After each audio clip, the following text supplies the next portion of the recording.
Welcome to the Grow Your Practice podcast. Hi, I'm your host, Chad Madden, owner of Madden Physical Therapy and Breakthrough. Join me each week as we dive into the best practices, systems, principles, tips, and tricks to help you grow your private practice. How can I better get my clinicians to buy in? This is a pretty typical problem for most private practice owners. And oftentimes we can kind of feel like we're separated from our clinicians who we're trying to, we're trying to get everybody, our job is to get everybody rowing in the same direction. And I know oftentimes when we're rolling out a new initiative, and in this episode, we're going to talk about a marketing initiative, what, how do I get my staff on board? And I can remember early, one of the other clinicians that we had said, "Hey, listen, I'm not involved in marketing in any way. My schedule's not busy. It's really marketing's job to fill it up." I'm paraphrasing, of course, but I've heard that conversation multiple times over the years. And, that clinician just doesn't see that they're responsible for filling their own schedule in any way. I want to talk about how to address that here. I'm going to be sharing a tool with you, but some of the other challenges that come up with that is, as the owner, you may see that one clinician, one of your clinicians, one of your doctors is getting the lion's share of new patients. Yet the production, or however you measure production visits, total billings, whatever that looks like for you, it seems like those new patients are going into a black hole. And we're going to talk about that and how to solve that challenge. And the final one here is, I'm thinking about fill in the blank with whatever marketing initiative, thinking about doing something for reactivations. I'm thinking about running your greatest promotion ever. I'm thinking about turning on uh, Facebook ads or Instagram ads or TikTok videos, or, doing this, whatever the marketing initiative is, to drive in more new patients. And is that going to work? That's what the average practice owner thinks. Is this a yes or no? Is this going to work for me in my situation? There's a step that happens before we roll out an initiative. And again, I'm going to answer all of these challenges and more in this episode. So, what are the benefits when we do? And in this case, I'm going to talk about first the graduation rate audit. So, this is how you can take a look at each of your clinicians and see how well they're graduating patients. So, this is a very big deal for our industry. If you're a physical therapist, the every year the WebPT State of Physical Therapy or Industry Report basically reveals that less than half of the patients that start in physical therapy graduate. I think the lowest that I've seen is under 20%. So that's pretty anemic. And honestly, it's pathetic. That absolutely is going to affect our visits per new patient and our industry standards and everything else across the board. And that can create a lot of problems for us. But when we do this the right way, when we run the graduation rate audit, what happens is we get alignment with our clinicians, and those clinicians take more responsibility. And that's going to be easier on you, right? That's going to take the job off of your plate of you constantly having the answers and trying to solve and do some sort of magic dance to make everything go right with your practice. It's going to help your marketing work a lot better. Years ago, I'm going to guess it was 9 or 10 years ago, I had filmed, we were launching Killer Marketing. I think it was Killer Marketing 4. And I think I ended up doing that like 28 times, 28 classes, something like that. But the fourth class, we did these launch videos. And the one launch video that I did, I have a well pump at our farmhouse. Our farmhouse was built in 1863. We have this very old, 16-foot well with a hand pump. I think you know what I mean. And what I did in that video, just to demonstrate a point, is I was talking about a leaky bucket or a leaky funnel. And I used the hand pump to fill up the bucket, which is a lot of work because you have to prime the pump and do everything else. And, pump it 30 to 50 times or whatever just to fill up the bucket. And then as I'm walking away, there's a hole in the bucket and I'm leaking. The same exact analogy parallels what many of us do in marketing. If we have a leak in the process somewhere, whether it's a conversion issue at our front desk or a conversion issue with one of our doctors, that can create a lot of problems for us and make our marketing a lot less effective. So automatically, once you go through this exercise, I'm going to share a tool with you. You can download it. This is very easy to do. Um, and again, I'm just going to walk you through what this tool is in the episode, but it is a game changer for your marketing. The other thing that happens is it'll improve your margin of safety within your practice. Some owners call that profitability, whatever you call it, the margin of safety, profitability, you're going to improve it. And here's how to think about this.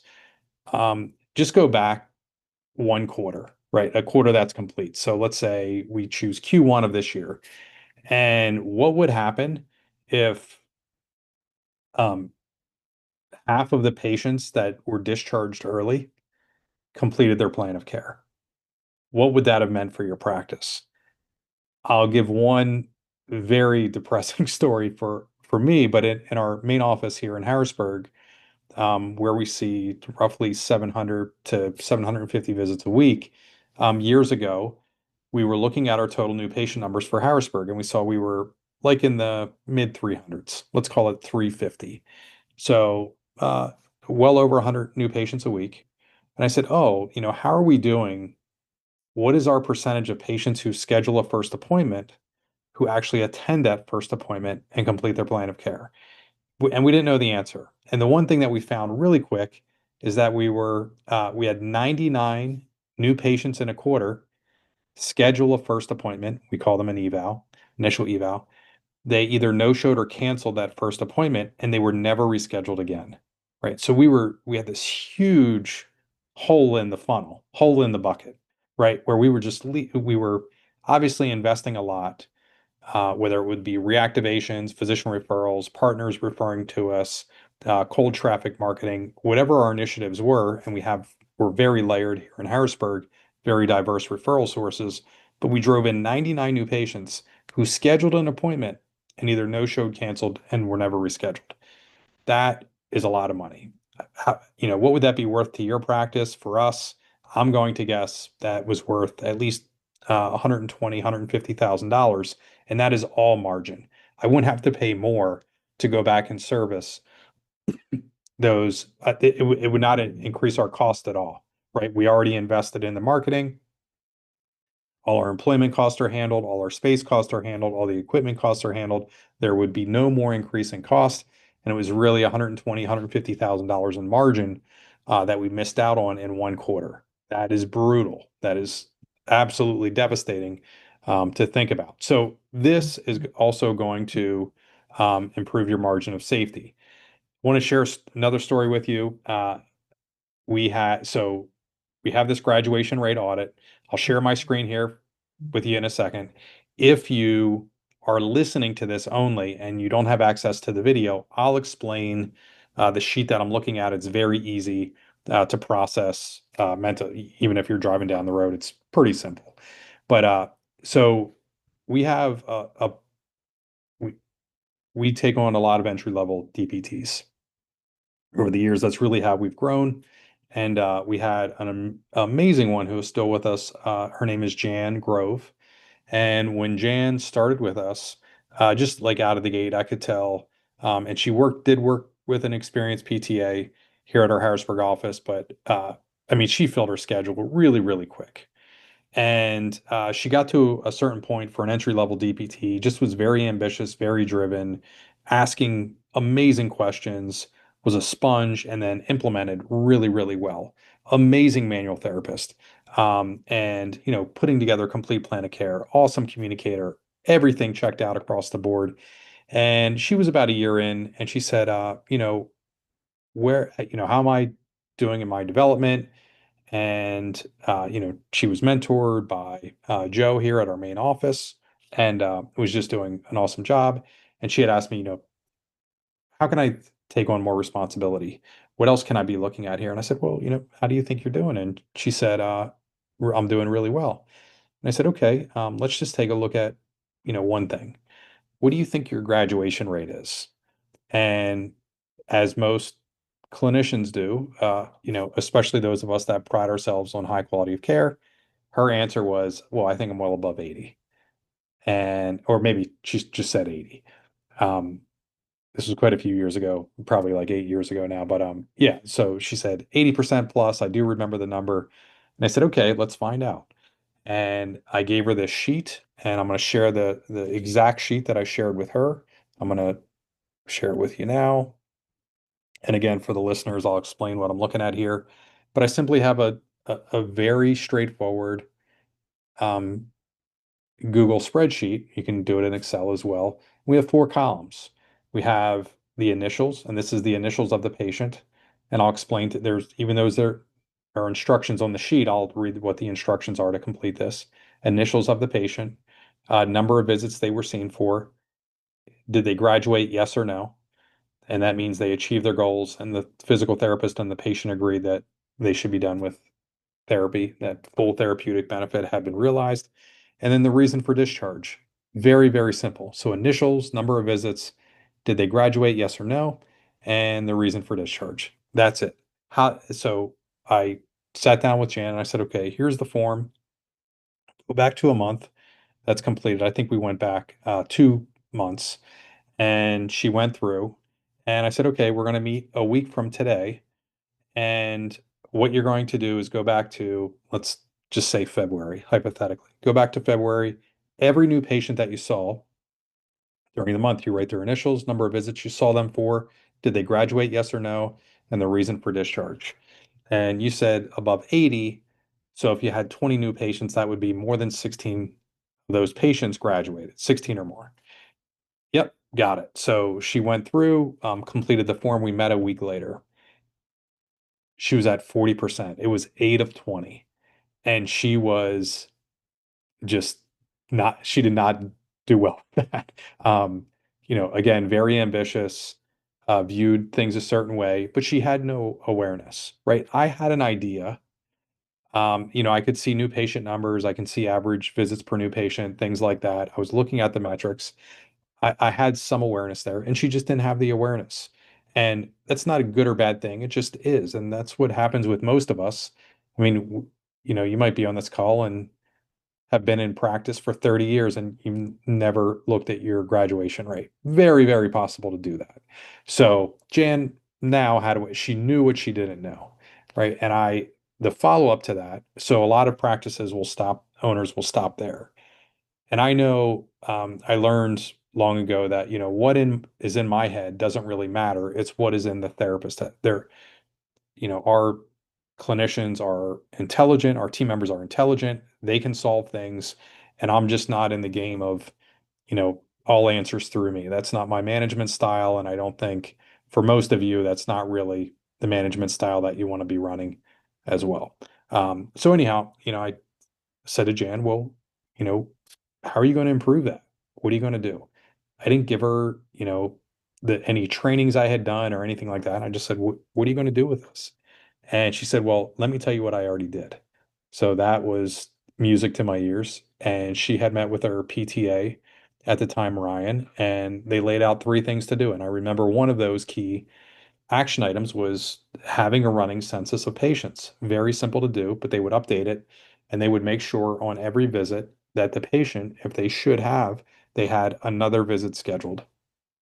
Right. So she went back to the basic fundamentals, make sure every patient on the day of eval, the day of that first appointment, they're scheduling out their full plan of care. Then, as they were going through, if somebody was coming in and they did have another appointment scheduled, and they needed to schedule more, then they made sure that that patient was handling that right at that visit, that they weren't having to chase a patient down.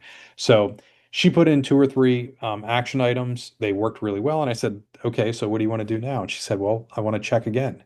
So we waited I think it was 2 or 3 months, a quarter later, and she went back and checked it. And she's been running 80% plus ever since then. And I just saw her name cross for 100% graduation in a month. And now she has taught other clinicians to do the same exact thing. So it all started, and yeah, so Jan, that was an entry level PT position. Good news to the story is Jan not only became a very competent team leader where she was controlling her area extremely well. She then went on and has is a clinical director with us. We opened our Hershey office up around her and now have expanded that, and also has become a partner. And yeah, so has progressed very well. And I want to break down for you, some of the things, some of the frameworks that I thought through as we roll out this graduation rate audit. For everybody that's listening to this again or watching this, I will share a link to my graduation audit form. There is an example in there. You can see in the example, I list out, I think it's maybe 15 different patients, and you're going to see what happens. So, the first patient did 8 visits, graduated PT in this case, and the reason for discharge was goals achieved. We had somebody else who came for 9 visits and had to stop, did not graduate, did not achieve their full therapeutic benefit, return to function, and they stopped because they could not afford. So, yeah, I mean, you can make this very real. You should make this very real, and you should run this for with all of your clinicians, and we'll get to more um, of that in a second. But yeah, super straightforward. You're just writing the initials. You're writing the number of visits, the graduation rate, yes or no. Did they graduate, yes or no?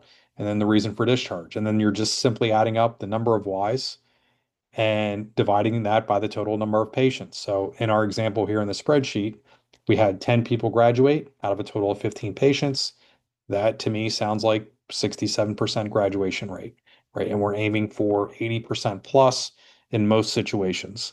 Yeah, very achievable. We started rolling out prizes as well for clinicians that do 100% in a month, mainly recognition there. But yeah, so I have the how-to within the spreadsheet. You can download the spreadsheet. I will warn you, you'll have to make a copy of it because as you modify the Google Sheet, we don't want to mess it up for everybody else. But yeah, you can make a copy for not only you, but every one of your clinicians as well.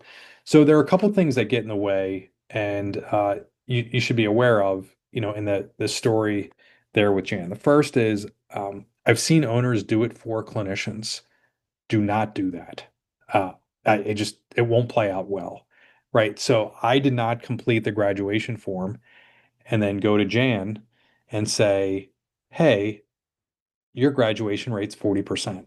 Right? That's not the type of management that I'm looking for.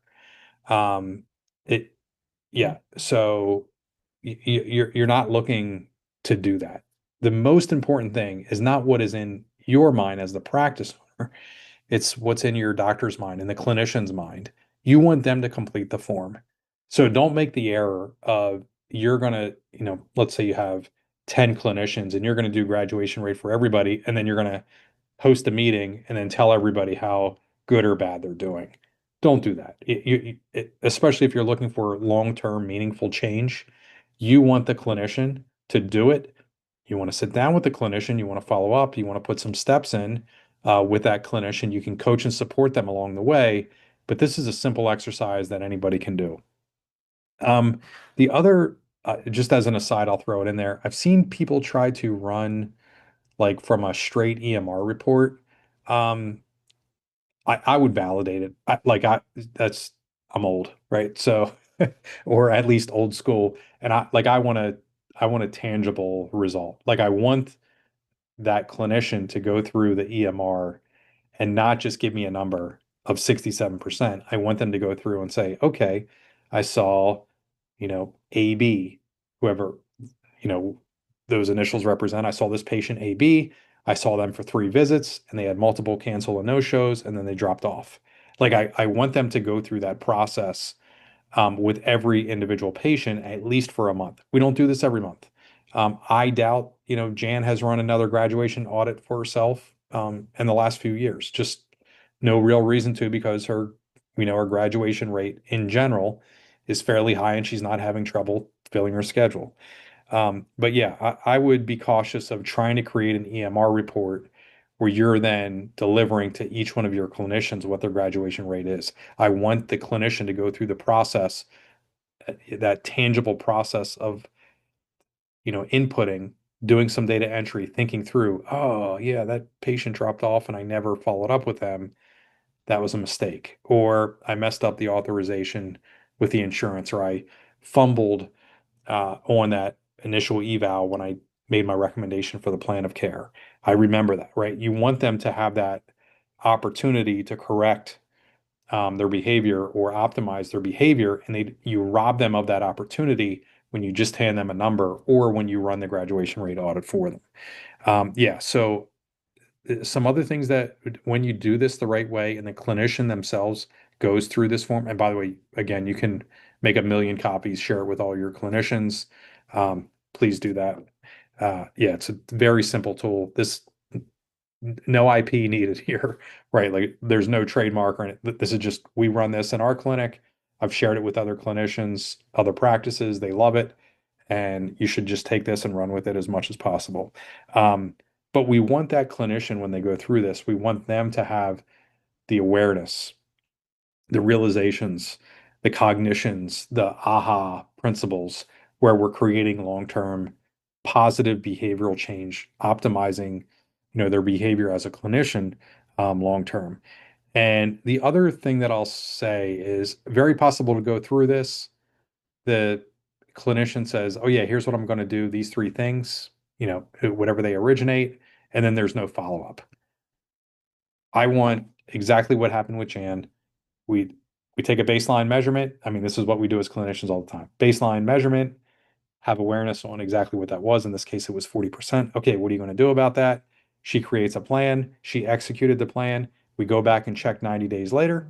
And now all of a sudden she's, doubled her graduation rate and is up over 80%. We want that to cement in that, that positive change that she made as a clinician long term. Yeah, so we covered quite a bit here around the graduation rate audit. We talked about the challenges, getting your clinicians aligned. Uh, I think for most of us, that bubbles down to here's what you did, and we're delivering the metrics to the clinician. This is a situation where the clinician should be doing their own audit. They're coming forth. I talked about the reasons why that is important. And really, I mean, if you think about it, this is it, when you improve the graduation rate for your company across the board, you're going to do much better in reactivations. You're going to do much better in if you're getting professional referrals. You're going to do better in word of mouth referrals. You're going to do better in partners referring to you. You're going to do better in cold traffic marketing. You're going to get that rising tide effect across the board.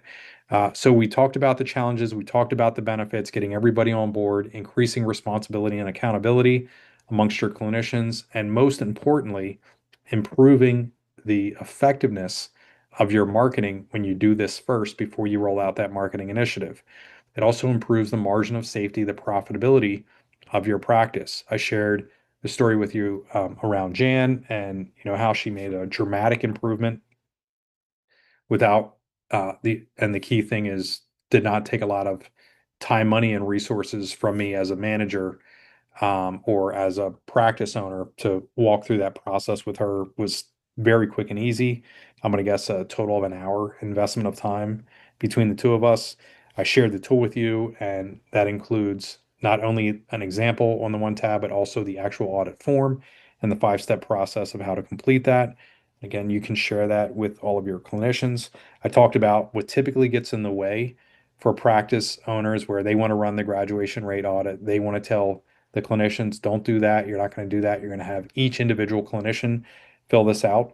And yeah, so super helpful tool. We'll lay out. I'm going to talk a lot about marketing and differentiation as we move forward here.